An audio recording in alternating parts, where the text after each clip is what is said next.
दोस्तों जय माता दी। दोस्तों चलिए देख लेते हैं उज्जीवन स्मॉल फाइनेंस बैंक के Q4 के रिज़ल्ट के बारे में डिस्कस कर लेते हैं।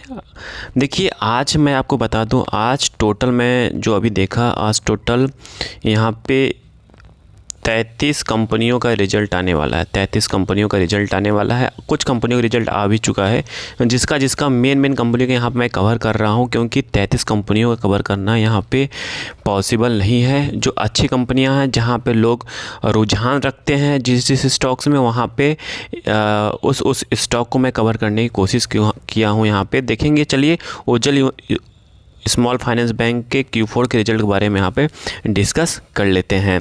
फिर उसके बाद डिस्कस करेंगे वन बाय वन करके, जिसका आता रहेगा अच्छे कंपनियों का, वहाँ पे उस कंपनियों के Q4 के रिज़ल्ट के बारे में डिस्कस करेंगे यहाँ पे। और एक डिस्क्लेमर के रूप में अगेन बता दूँ, यहाँ पे कोई बाय सेल का रिकमेंडेशंस नहीं है, जस्ट एजुकेशन पर्पज़ से इन्फॉर्मेशन शेयर किया जा रहा है। देखिए अब आ गया है उज्जीवन स्मॉल फाइनेंस बैंक का। उज्जीवन स्मॉल फाइनेंस बैंक की बात किया जाए, यहाँ पे देखेंगे ABCD, ठीक है, और अदर इनकम, और टोटल इनकम रहा 1+2, ठीक है। तो इसको हम यहाँ पे कैलकुलेट करते हैं, तो कैलकुलेट करेंगे तो कितना रिजल्ट आया, 1,84,305 इस क्वार्टर का है, 31 मार्च 2025 का।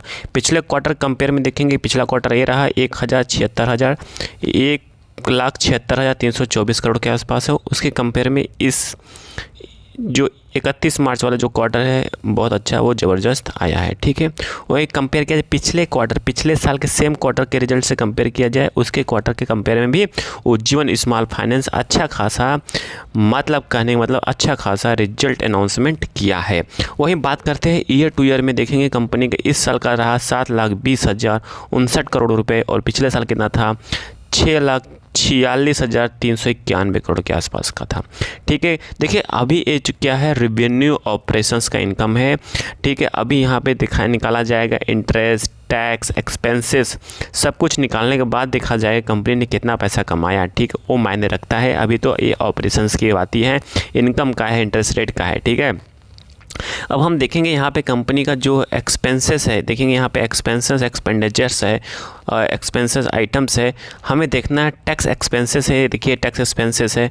हमें देखना नेट प्रॉफिट कितना हुआ, और देखिए net profit ordinary activity after tax की बात है, आफ्टर टैक्स जो हमें देखना था। और नेट प्रॉफिट ईयर पीरियड 2013, ये देखिए ये रहा, ठीक है। पहले हम ये डिस्कस कर लेते हैं, बिफोर टैक्स से कोई मतलब नहीं है यहाँ पे। बिफोर टैक्स को कंपेयर करने का मतलब कि टाइम को ख़राब करना। हमें देखना है नेट प्रॉफिट ईयर पीरियड देखना है, और net profit ordinary activity after tax देखना है, ठीक है। तो यहाँ पे देखेंगे दोनों सिमिलर है, ठीक है। तो ये रहा आपका, इसको मैं वो कर देता हूँ, सर्किल बना देता हूँ, ठीक है। तो यहाँ पे आप देखेंगे कंपनी ने इस साल कितना कमाया, 8,339 करोड़ रुपए कमाया। पिछले कंपेयर में, पिछले क्वार्टर कंपेयर में इस बार का जो क्वार्टर है कम है।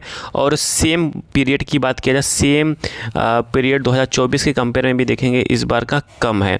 वहीं बात करते हैं ईयर टू ईयर की बात किया जाए, तो यहाँ पर ईयर टू ईयर में देखेंगे कंपनी का जो इनकम है, जो एक्चुअल में जो कमाया है वो कितना है, वो है आपका 72,610 करोड़ रुपए। और पिछले साल कितना था, 1,28,150। देखेंगे अभी आप कहेंगे कि ऑपरेशन रिवेन्यू तो बहुत अच्छा था, बट टोटल जो प्रॉफिट कंपनी ने कमाया वो कम हो गया। क्यों कम हो गया, क्योंकि यहाँ पे कैलकुलेट होता है interest plus tax plus expenditure, ठीक है। मतलब जो एक्सपेंसेस होते हैं, जिसे काटने पीटने के बाद जो पैसा बचता है, वही मेन कैलकुलेट किया जाता है। तो ये रहा आपका मेन पैसा कंपनी ने कितना कमाया, ठीक है।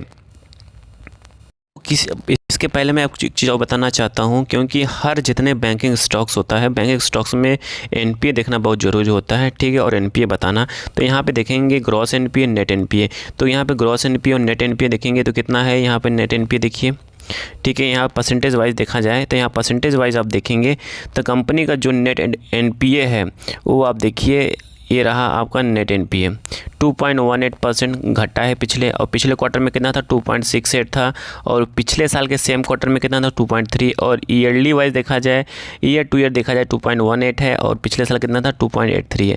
मतलब यहाँ पे देखेंगे नेट एनपीए और एडवांस एनपीए आप देखेंगे घटता हुआ दिखाई दे रहा है।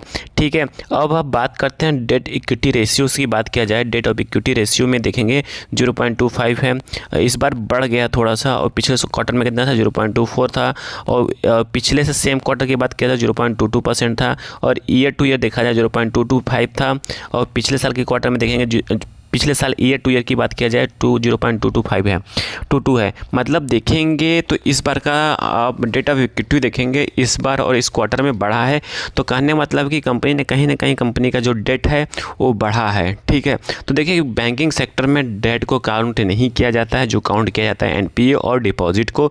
जितना अच्छा एनपीए होगा, जितना कम एनपीए होगा उतना अच्छा कंपनी का स्टॉक्स परफॉर्मेंस देगा। एनपीए का शॉर्ट डिस्क्रिप्शन बता दो, एनपीए का मतलब होता है नॉन परफॉर्मिंग एसेट, मतलब बैंक उस पर कोई पैसा कमाता नहीं है, मतलब ना कोई अर्न करता है, उसे कहते हैं नेट एनपीए। आई थिंक सारी इन्फॉर्मेशन आपको समझ में आ चुकी होगी। समझ में आ चुकी है प्लीज़ लाइक एंड सब्सक्राइब करिए, दोस्तों के साथ जरूर शेयर करिए। Thank you for watching this video.